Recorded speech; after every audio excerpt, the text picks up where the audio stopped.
नमस्कार। आज देश की तमाम फटाफट खबरों में आपका स्वागत है। आप न्यूज़ के चैनल इसलिए देख रहे हैं ताकि आपको सूचना मिल सके, और अगर आप सूचना ही प्राप्त करना चाहते हैं तो आप हमारे चैनल को सब्सक्राइब कर सकते हैं।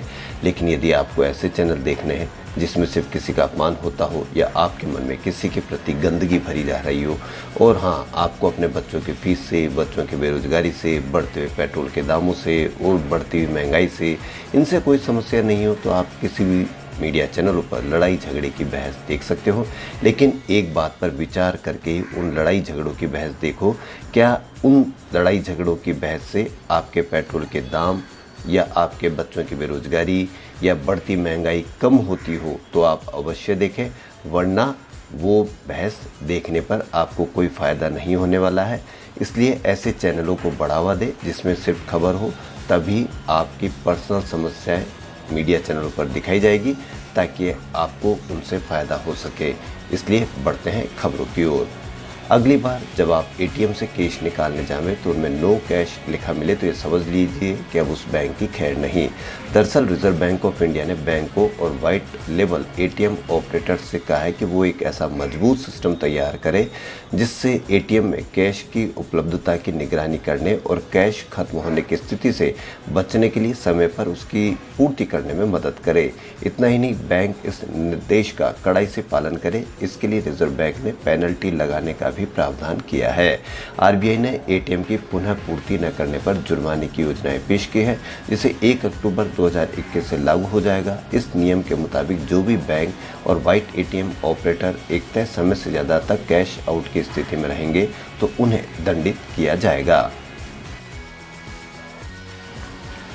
देश की आज़ादी की लड़ाई में कुछ नौजवानों का बलिदान इतना उद्वेलित करने वाला था कि उसने पूरे देश में स्वतंत्रता संग्राम का रुख बदल कर रख दिया। इनमें एक नाम था खुदीराम बोस का, जिन्हें 11 अगस्त यानी आज ही के दिन 1908 को फांसी दे दी गई थी। उस समय उनकी उम्र महज 18 साल कुछ महीने थी। 18 साल की उम्र और कितना दबदबा ऐसी सरकार के खिलाफ जो पूरी तरीके से बर्बरता वाली थी, उनके खिलाफ उन लोगों ने आवाज़ उठाई। अंग्रेजी सरकार उनकी निडरता और वीरता से इस कदर आतंकित थी कि उनकी कम उम्र के बावजूद उन्हें फांसी की सज़ा सुनाई गई। यह साहसी किशोर हाथ में गीता लेकर खुशी खुशी फांसी पर चढ़ गए।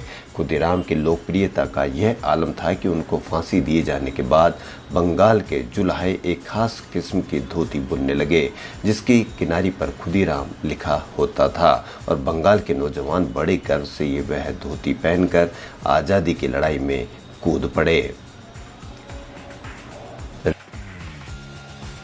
रेल भूमि विकास प्राधिकरण को अतिरिक्त 49 रेलवे स्टेशनों का पुनर्विकास हेतु सौंपा गया है। इनमें से कुछ अमरावती, राजकोट, मथुरा, आगरा, फोर्ट ऐसे अन्य स्टेशन हैं। RLDA पहले से ही भारत सरकार के स्मार्ट सिटी परियोजना के अंतर्गत आने वाले 60 रेलवे स्टेशनों का विकास कार्य कर रहा है। RLDA के वाइस चेयरमैन श्री वेद प्रकाश डुडेजा ने कहा है कि हम शासनादेश देख रहे हैं। स्टेशन पुनर्विकास वस्तु आंतरिक रूप से शहरी विकास से जुड़ा हुआ है। इन स्टेशनों का पुनर्विकास यात्रियों को विश्व स्तरीय सुविधाएं प्रदान करेगा और उनकी यात्रा के अनुभव में वृद्धि होगी। इससे खुदरा, रियल एस्टेट और पर्यटन के क्षेत्र में रोजगार के कई गुना अवसर बनेंगे। एक जिम्मेदार संगठन के रूप में नए भारत की आकांक्षाओं को पूरा करते हुए रेल भूमि विकास प्राधिकरण निर्धारित समयानुसार सौंपने के लिए प्रतिबद्ध है।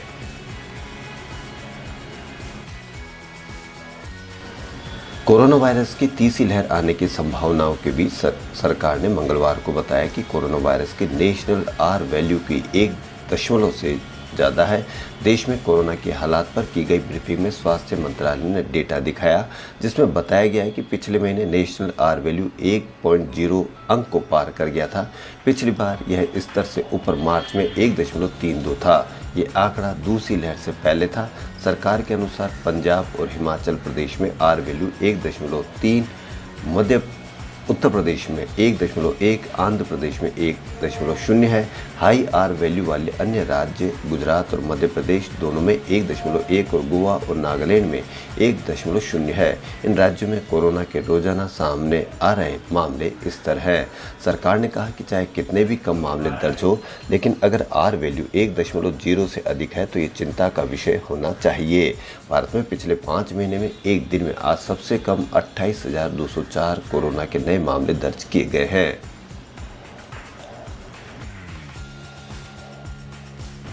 केंद्र सरकार ने मंगलवार को बताया कि कोविड-19 रोधी टीका लगवाने के बाद जारी किए जाने वाले प्रमाण पत्र में प्रधानमंत्री नरेंद्र मोदी के संदेश के साथ तस्वीर व्यापक जनहित में है और ये प्रमाण पत्र टीकाकरण के बाद भी महामारी से बचाव के सभी नियमों का पालन करने के बारे में जागरूकता फैलाता है। स्वास्थ्य एवं परिवार कल्याण राज्य मंत्री भारती पवार ने राज्यसभा में एक लिखित जवाब में यह बात कही। उन्होंने कहा कि कोविड-19 टीकाकरण प्रमाण पत्रों का प्रारूप मानकीकृत है और प्रमाण पत्र संबंधी विश्व स्वास्थ्य संगठन के विकसित दिशा निर्देशों के अनुरूप है। कांग्रेस के कुमार केतकर ने सरकार से जानना चाहा था कि क्या कोविड-19 टीकाकरण प्रमाण पत्र पर प्रधानमंत्री की तस्वीरें मुद्रित करना आवश्यक और अनिवार्य है। इसके जवाब में पवार ने कहा कि महामारी के बदलते स्वरूपों के मद्देनजर कोविड संबंधी उचित व्यवहार का पालन करना इस रोग के प्रसार को रोकने के लिए सबसे महत्वपूर्ण उपाय के रूप में उभरा है। उन्होंने कहा कि टीकाकरण प्रमाण पत्र में प्रधानमंत्री के संदेश के साथ फोटो व्यापक जनहित में टीकाकरण के बाद भी कोविड-19 उचित व्यवहार का पालन करने के महत्व के बारे में जागरूकता उत्पन्न करने के संदेश पर बल देता है। पवार ने कहा कि सरकार की नैतिक और नीतिगत जिम्मेदारी है कि इस प्रकार के महत्वपूर्ण संदेश लोगों तक सबसे प्रभावी ढंग से प्रसारित किए जाए।